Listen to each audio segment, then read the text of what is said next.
Hi guys, this is Boris from bikedriven.com, and in today's video I will be reviewing Spiuk Aldama Carbon road cycling shoes. I've been using them for a little bit over a year, so had quite a bit of experience to share with you, and hopefully you will find this review useful in helping you decide if these are the type of shoes you want to try or not. I'll be working actually my way from top to the bottom, and the first thing that I wanted to show you is actually the closure system. So with these shoes you get BOA closure system, and in my opinion that's actually the best closure system out there for a couple of reasons.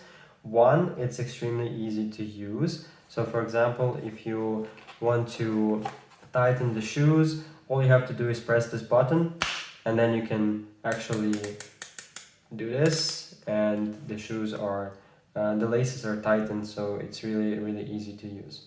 The second thing here is that this closure system is very lightweight, so obviously you don't want to add additional weight to your shoes. They will just drag you down, so having the very lightweight closure system is also super cool and very important. And last thing here, the third, is that the pressure points here are distributed evenly, so you don't end up in the situation when, for example, the shoes are too tight here and a bit loose here, but because of like frictionless design here, anytime you tighten the laces, they actually are tightening up evenly across all of these points, which is also super important because it provides comfort, especially if you spend the whole day in these shoes. Comfort is important, and I really like this about BOA closure system as well. Next thing that I wanted to show you is the ventilation holes right around the shoe. So there are a lot of ventilation holes, and I actually like the ventilation with these shoes. And it's not only these holes on top of the shoe, but it's actually the holes that you get on the bottom that create the overall ventilation experience. So in theory, the air gets from the bottom of the shoe inside, gets warm, and then able to escape through these ventilation holes. And I never had any issues with my feet being super hot or overheating, even on a very warm summer days. So definitely feel like the ventilation here is great.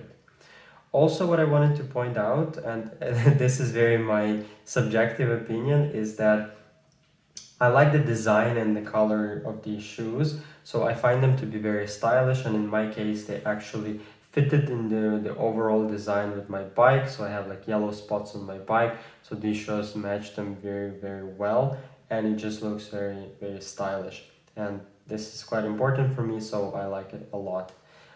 It comes with a downside, however. So this is one negative, with this color, and actually probably with other colors as well that are very bright. Any type of scratches that you get on the shoe, they're very visible. So you have to be super careful when you use these shoes, and make sure you use overshoes during the winter time. Make sure you don't scratch them on your crank or any type part of the bike, etc. So just have to be extremely careful when you use them. And one last thing that I wanted to show you has to do with the sole. So you get the carbon sole with these shoes, and I think carbon soles are the best, to be honest, because they are very light, but at the same time they're super stiff. And the theory goes that the stiffer the sole of the shoe is, the better it is at transferring the energy from your foot into the pedal. So definitely very premium sole, very comfortable as well. So I really like how it works and how they built the shoe overall. You also get some markings here to better position your cleat, to make sure the ankle is properly aligned, to make sure the distance is also properly aligned, etc. But this is quite standard, to be honest.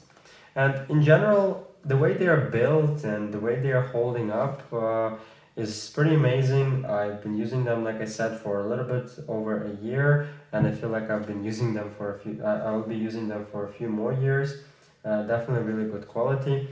And if you want to see more pictures of them and read a little bit of my structured review, do feel free to check out an article on bikedriven.com. I will leave it in the description below. I've also written a couple more articles about best cycling shoes under $100, under $200 for men, for women, and also have a very extensive buying guide for road cycling shoes.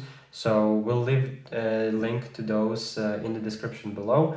Let me know in the comments if you have any questions, or if you want me to review any particular cycling related product. Do let me know. I'll try to buy the product and actually provide my honest and unbiased review. And thanks for staying with me this long into the video. Hope you found it helpful. It helped you to answer the question whether you like the shoes or not, and if you want to give them a try. So thanks again. Stay healthy, happy, and active.